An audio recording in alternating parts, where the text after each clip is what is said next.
wanted to say thank you very much for joining me today. And I hope everybody is ready to learn about the new Massachusetts $2 million estate tax exemption. It is all the talk of the town in estate planning and tax circles as far as taxation. And we are all very excited about it because for most of us, we will not be paying any estate taxes when we pass away. So let's get started with the presentation. I'm going to ask to hold questions until the end. We have a designated question and answer period. We're going to start to just plow through the presentation. If you need me to go back to a slide, just note the slide and we can talk about it in detail at the end. So let me go ahead and share my screen again and we can get started. Okay, so today we are going to learn about the new Massachusetts estate tax exemption and learn how it intersects with estates.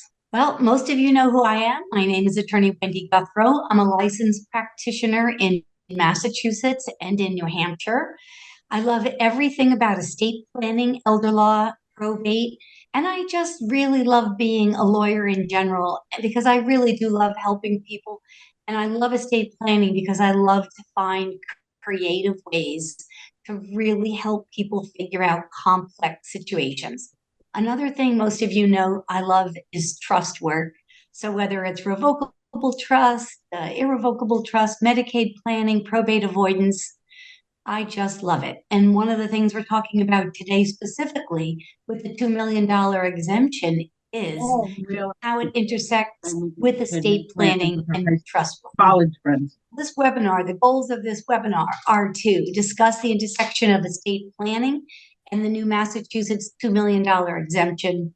We'll talk about estate tax planning, the difference between federal and Massachusetts estate taxes, the new $2 million exemption in Massachusetts. We're going to discuss strategic estate planning with trusts, and then talk about, do you actually need to change your estate plan? And then we'll talk about some specific examples. I think I have 4 fact patterns and then some solutions, and then we'll have questions and answers. So understanding the intersection of your estate plan with the new exemption. The new act and what this change means. First of all, as I said at the intro, it really means that most Massachusetts residents will no longer pay an estate tax. This change eliminates the estate tax filing requirement for people who passed away with estates valued at $2 million or less. And that includes property that is owned outside of Massachusetts. So if your estate is valued at $2 million or less as an individual, and your estate will not require, and your estate will not require you to file a tax, estate tax filing, and no tax will be due. So we're going to talk about the old plan and what the new plan is and why it's so great. So the old plan, if your estate was value exceeded $1 million, and I mean 1 penny over $1 million, then you were taxed on everything from $1 up. That normally resulted for being 1 penny over $1 million in a $36,500 estate tax that you would have to pay to the Department of Revenue for the Commonwealth of Massachusetts. In my example, I calculated that $36,500 on an estate that was valued at $1,100,000 after all deductions such as funeral expenses, estate administration expenses. So prior to a few weeks ago, 1 penny over $1 million, it would be a $36,000 hit to your heirs that they would have to pay to the Department of Revenue. Under the new law, if you have $2 million or less, no taxes due. And unlike the old law, if your assets are over $2 million, you will only be taxed on the amount over the $2 million, not on the entire amount anymore. So this is good. This is referred to as a true tax exemption, not a tax credit. So that's why if your total amount under the 2,000 is not going to be taxed any longer, where previously, if you were over the threshold, from $1 up got taxed. Examples of the old and the new with a $2 million estate. Under the old Massachusetts Estate Tax Act, an unmarried person with an estate of 2 million now, the other example was 1 million, this is 2 million, would have paid $99,600 to the Commonwealth upon their passing. That same person under the new act will not pay any estate tax.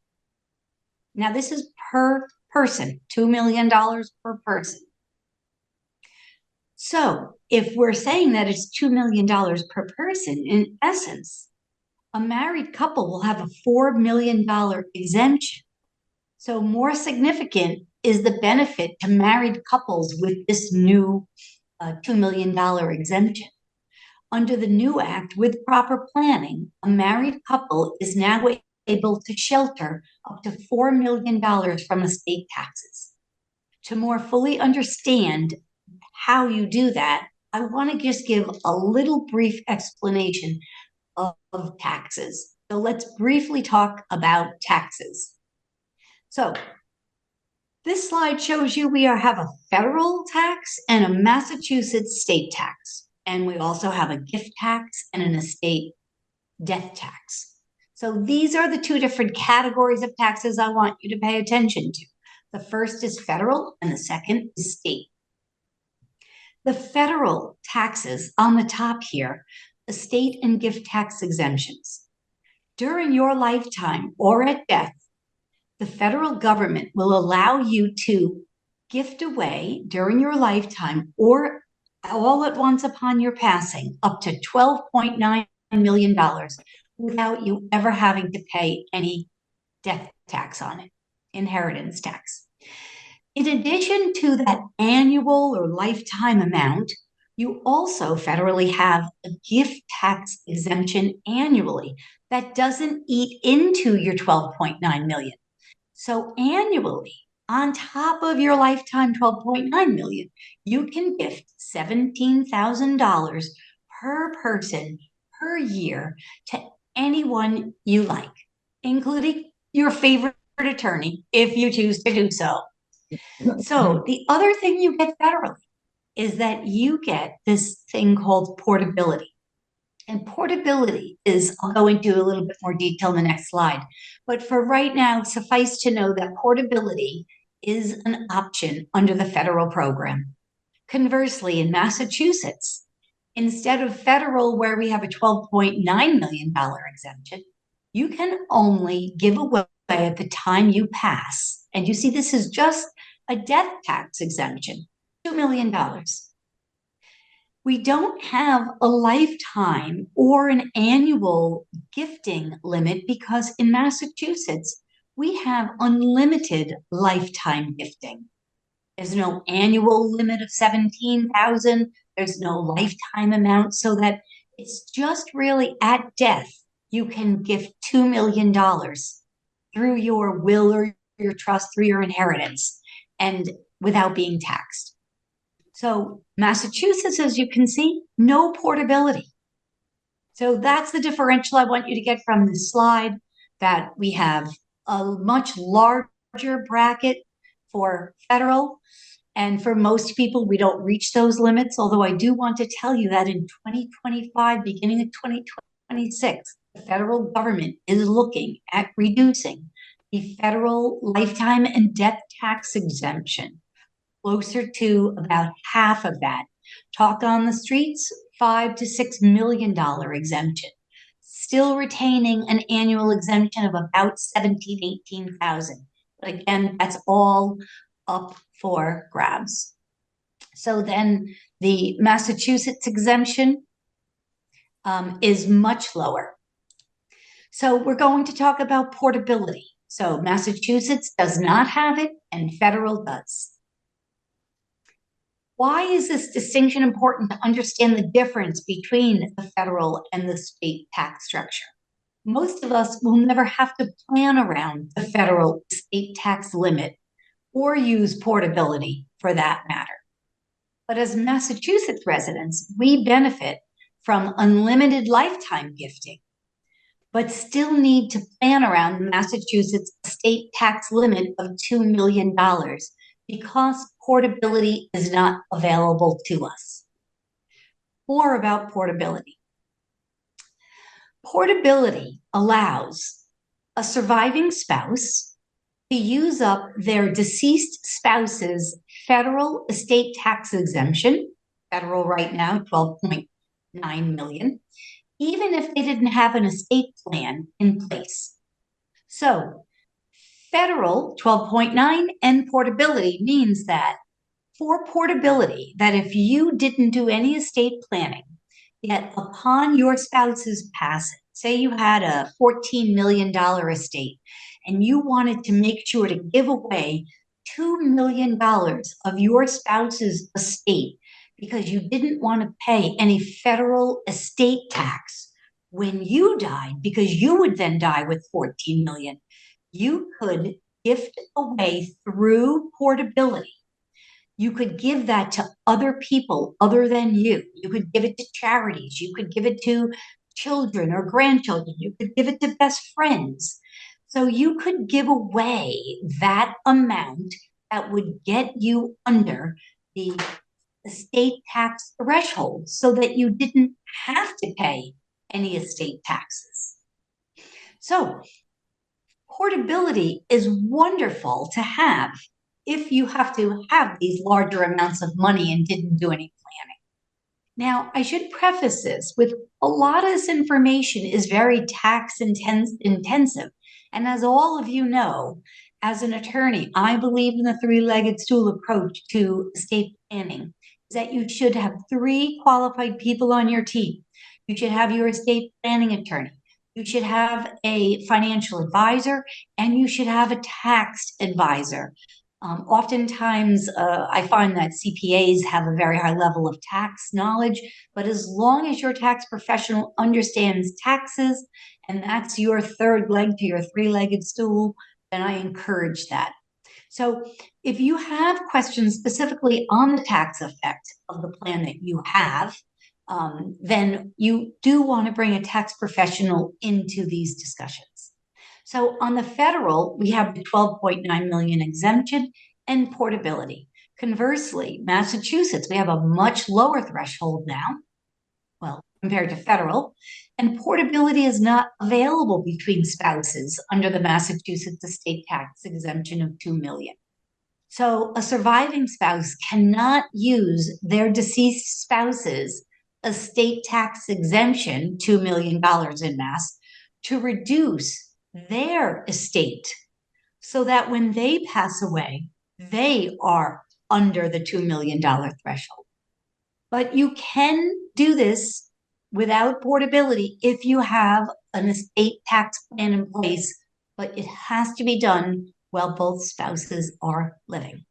Now that we've discussed the $2 million exemption and what it means, and discussed how federal and Massachusetts estate tax differ, let's do a quick overview of additional elements of this new Tax Relief Act that brought us the $2 million exemption. Is just one of the elements of this. And then we'll move on to planning strategies if your estate is over 2 million. So we got the $2 million estate tax exemption as part of the Massachusetts Tax Relief Act. And it's a true exemption, not a credit. It's retroactive to January 1st, 2023. And that's new estate tax threshold applies to anyone who passed away since January 1st, 2023. I've already had a client that this has affected. They had a death on January 2nd.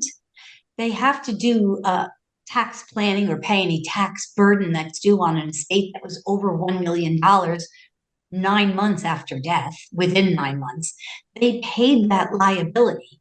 But now that estate was under 2 million. So they are now not liable to have to pay an estate tax. So they do have to contact the Department of Revenue. I heard there's already a process in place to start to request a new filing and a return of any monies that had to be paid as a tax liability for an estate tax. This act also lowers the Massachusetts short-term capital gain tax from 12% down to 8.5%. Long-term capital gain remains the same at 5%, and that they increase the maximum senior circuit breaker credit from 1,200 to 2,400. A lot of those things are not going to be discussed in this webinar. We're keeping our focus on the $2 million estate tax exemption, but I encourage you to speak to your financial advisor, your tax professional, to ask how any of these additional changes in this Tax Relief Act could help you in other areas. The $2 million estate tax exemption, this change eliminates the estate tax filing requirement for people who passed away, called decedents, with estates valued at $2 million or less, including property owned in other states, the place in New Hampshire, the timeshare unit, or the condo in Florida. All of those properties, out-of-state assets, will be brought into your Massachusetts estate tax threshold examination. The increase of the estate tax is a win for all Massachusetts residents. But if you are a couple and your estate is over 2 million, you should consider estate tax planning in general. People think 2 million, not so easy to get to. 1 million was very easy for most of my clients to get to. And I just want to give you a quick example for how simple it can be to get to 2 million. Your primary residents in Massachusetts, most are averaging between $500,000 to $1 million in the Burlington, Woburn area. If we're going into some of the Lexington or the W towns, I'm finding more between 1 million and 3 million. But so right there, you can get over your $2 million threshold, but we're just going to use a conservative number of 500 to 1 million. Second residence, either New Hampshire or the Cape, Florida, another $500,000. Investment accounts at $250,000. Bank accounts, between some people have 5, 6, 7 bank accounts, another 100,000. IRAs and retirement money. I often see when I'm doing estate planning that clients have had different jobs. They have different IRAs, 401ks, they have IRA CDs. And when they put them all together, it's not unusual for me to see anywhere between 100,000 and 1.5 million. So I just took an average here of about 500,000 in retirement money. And then life insurance policies. Many people don't think that life insurance policies are considered when we're looking at an estate tax threshold. But again, my understanding is that it does count because you have an incident of ownership in the policy, because you could have changed the beneficiaries on that policy up until the day you died. So that incident of ownership will bring it back into your taxable estate when you die. But again, I'd like you to verify that with your tax professional. In my example, we have an estate here of $2,050,000. This estate will be subject to a Massachusetts estate tax. Let's look at strategies we can have in place to avoid paying an estate tax on this estate. Methods to reduce your taxable estate. I've talked a lot about if you're married, right? You have a $4 million exemption. So you don't have that same type of exemption ability if you're an individual, widowed, divorced, unmarried. So individuals still do have some techniques they can use to get their estate under 2 million. You can do lifetime gifting. You can do charitable gifting during your lifetime or upon your passing. Those two things can help reduce your taxable estate. For married couples, you can do credit shelter or tax trust planning. I reference this as a substitute for portability. I'll go into this in more detail. Lifetime gifting, same as individuals. Disclaiming assets is another technique we use, that if you were going to give away some money and that you were giving it maybe to a spouse, and the spouse said, if I keep this money, it's going to put me over my $2 million state tax threshold. I'm going to disclaim this $250,000 distribution that my spouse was giving to me, and I'm going to pass it on to my children now and get it out of my taxable estate. And then charitable giving at death or upon or during your lifetime. As I said, I'd speak more about the tax or the credit shelter trust planning. Tax trust planning consists of trust referred to as many different names. So you might have heard of it, and they're all really the same. It could be referred to as tax trust planning, AV trust, credit shelter trust, marital family trust planning. All of them, the goal is ensure that on the second spouse to pass, that their estate is under the $2 million exemption, so that there will be no Massachusetts estate tax to pay. Now, this is the goal if your estate collectively between two spouses is $4 million or less. If you have an estate greater than $4 million, then I work normally with your financial advisor and CPA to devise additional strategies to try to work at getting your taxable estate below the collective $4 million exemption limit. In Massachusetts, we use tax trust because we have no portability. Therefore, for married couples with over 2 million, the first spouse to die must use up their $2 million Massachusetts estate tax exemption by passing assets worth $2 million to individuals other than their spouse, or to certain types of trusts for the benefit of the surviving spouse or other individuals, or the deceased spouse's exemption will be lost. This is a graphic of what a credit shelter trust would look like. In the top center, you have a joint revocable tax planning trust. This is a trust I do for many of my married clients that are over the taxable limit. What we'll do is we'll create a trust. We'll put all of the client's assets, except for retirement assets, into this trust. Upon the first trust to pass, we have a surviving spouse. Now, that surviving spouse will be the benefactor of subtrusts that are going to be created upon the death of the first spouse. So all of the assets, we're going to say maybe we have a $4 million estate. So on the death of the first spouse, this center trust breaks up into two separate subtrusts, a marital trust and a family trust. We're going to use up the first spouse to pass's $2 million exemption and retitle some assets, really just by changing the tax identification number on those assets into this family trust. And then we're going to take all of the other assets that are over the 2 million and put them into the marital trust. Now, if it was a $4 million estate, we have $2 million in the family, $2 million in the marital, and that we have equal amounts. But if you had a $3 million estate, you might decide to just put $1 million in the family trust and $2 million in the marital trust. But in essence, it really doesn't matter where you put that money, because your surviving spouse, as you can see in the circles below the marital and family trust, the surviving spouse has access to all of the money in both of those subtrusts. And we can draft your trust so that your children and your grandchildren can have access to that money in that family trust.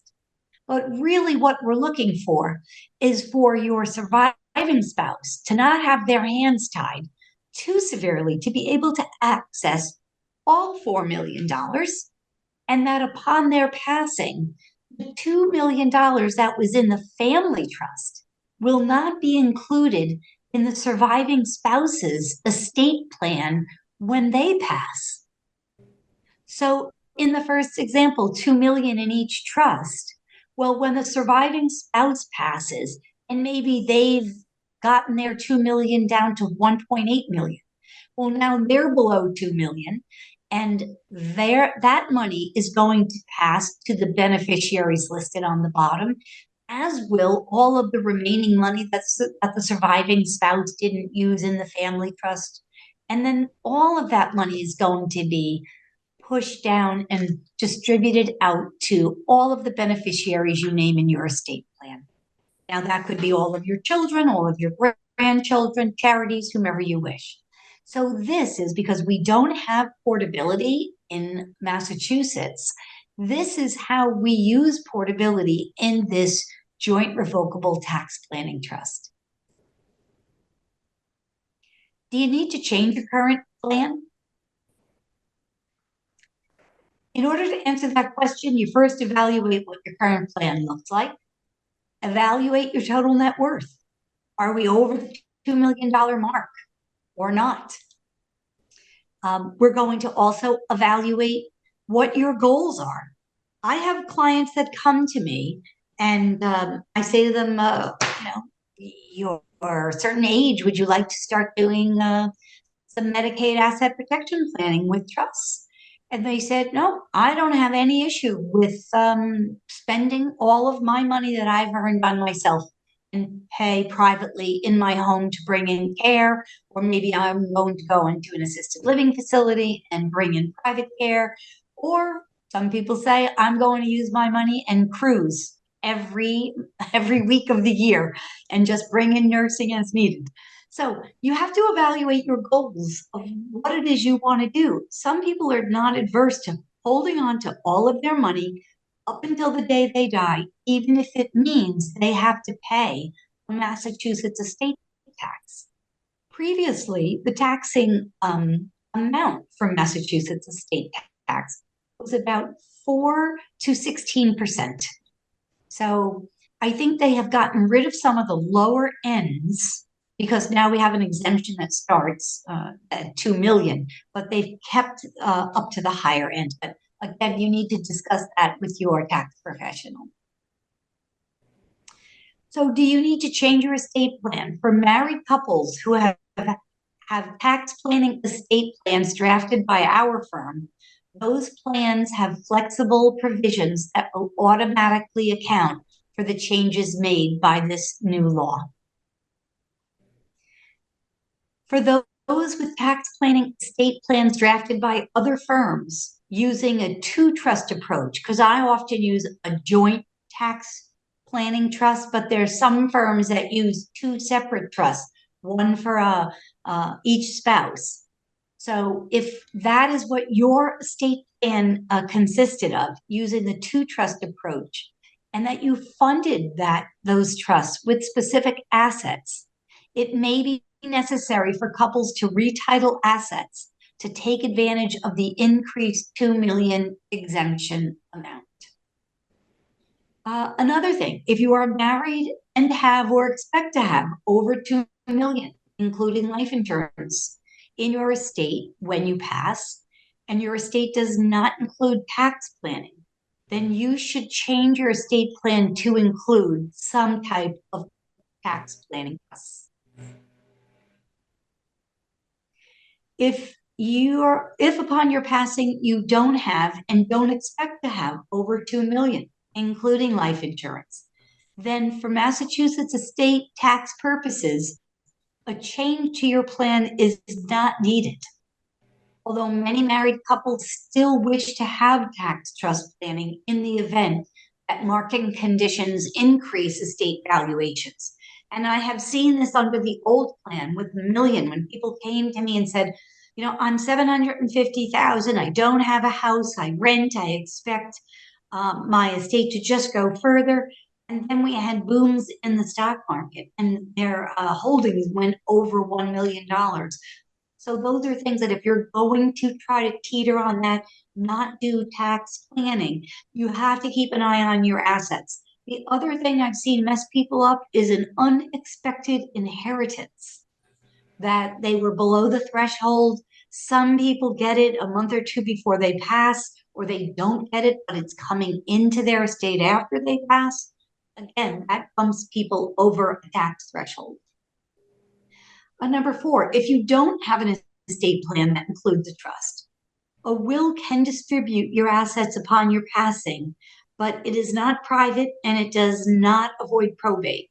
So we recommend changing your estate plan to include a trust to at least avoid probate. Even if you're not going to be doing an estate, a trust, a tax trust, or a credit shelter trust, I would recommend that you at least do a trust, especially if you're going to, if your estate owns real estate, so that we can at least pass that on to your heirs, either directly through the trust, or we also often do Medicaid irrevocable trust to possibly protect the real estate. If you know that you're going to live in your home until the day you die, you just want to transfer it and be done with it, start the 5-year look back period, we can also do irrevocable Medicaid asset protection trusts.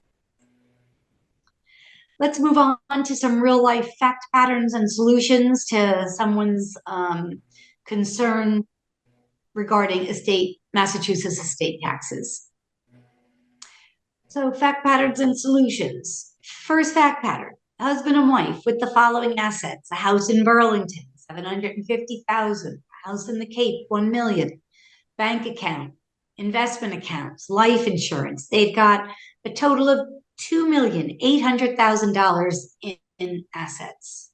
This married couple benefit from estate tax planning. $2.8 million, husband and wife.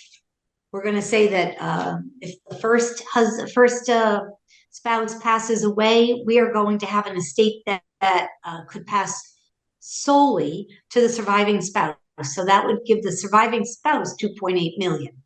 And because we don't have portability in Massachusetts, that has to stay with the surviving spouse unless they did disclaim some of it to their children or other people.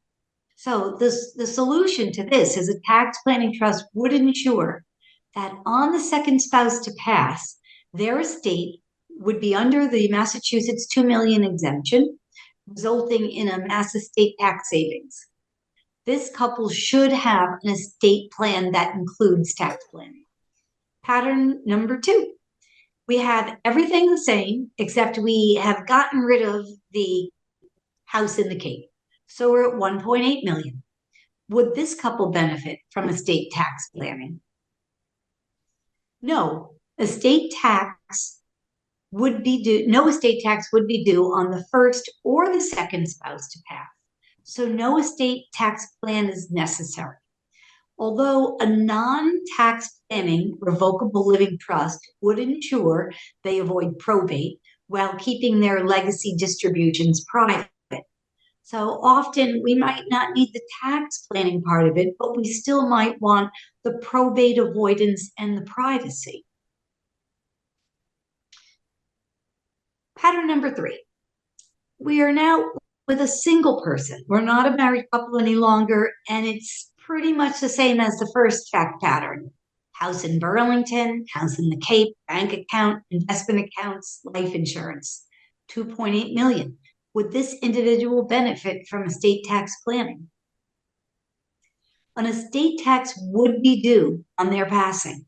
So to avoid an estate tax, they would need to do lifetime gifting to their estate to get it below the $2 billion threshold, or name charitable gifts in their estate plan to reduce their taxable estate. A non-tax planning trust would ensure avoiding probate, keeping their affairs private, and arranging for charitable giving.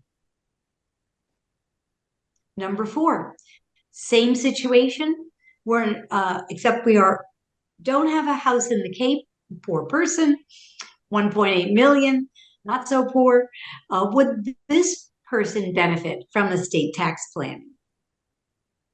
No, estate tax would be due on the passing of this individual. So no estate tax plan is necessary. But as earlier, a non-tax planning revocable living trust would ensure that they would at least avoid probate especially on their real estate, while keeping their legacy distributions private upon their passing. So to wrap things up, I'd like you to just take a few key takeaways. That the $2 million state tax exemption is a big improvement. Maybe no need to move to New Hampshire or Florida because that's what we were doing before. A lot of clients were saying, if I need to save myself, $40,000 to $200,000 in Massachusetts state taxes, they'll go to New Hampshire. New Hampshire is currently coupled with the federal rate of 12.9 million. Florida has no estate tax. Although, even though we've got a $2 million exemption, we are still one of the worst states for estate taxation, second only to Rhode Island. I think it's worth noting, too, that before this legislation was passed, I'm a member of NALA, the National Academy of Elder Law Attorneys, and as an organization, we petitioned for this exemption amount to be increased to $3 million. And we also asked for portability to be part of our estate taxation system. And we got the $2 million and no portability. I think it's important for you to understand the difference between the federal and the Massachusetts estate and gift taxes and the portability rules. Strategies for preserving a Massachusetts estate tax exemption for married couples using the credit shelter or tax planning trusts, or disclaiming, or charitable gifting. Strategies for a single person to reduce their estate tax liability using the gifting and the charitable giving. Speak to an estate planning attorney who can recommend specific planning to reduce or eliminate your Massachusetts estate tax exposure. And whether you need tax planning or not, I would like you to all to remember that a will does not avoid probate. So consider trust as part of your estate plan. So what's next? What you should be doing after you leave this webinar is evaluate your financial net worth and your legacy intentions. If your intention is to do a lot of charitable giving, then you're likely going to be able to get your estate under these thresholds. So evaluate your financial net worth. You can go normally to your financial advisor for that. Oftentimes your tax professional has that as well if they're helping you do your year-end taxes and they're looking at all of your asset structure. Consult with a tax professional regarding estate tax exposure. Consult with your estate planning attorney regarding your estate tax planning and how we might be able to help you with trying to reduce any exposure for estate tax. If you would like help or have questions about this information, please give us a call at 781-229-0555 or visit our website at guthrolaw.com. We look forward to hearing from you.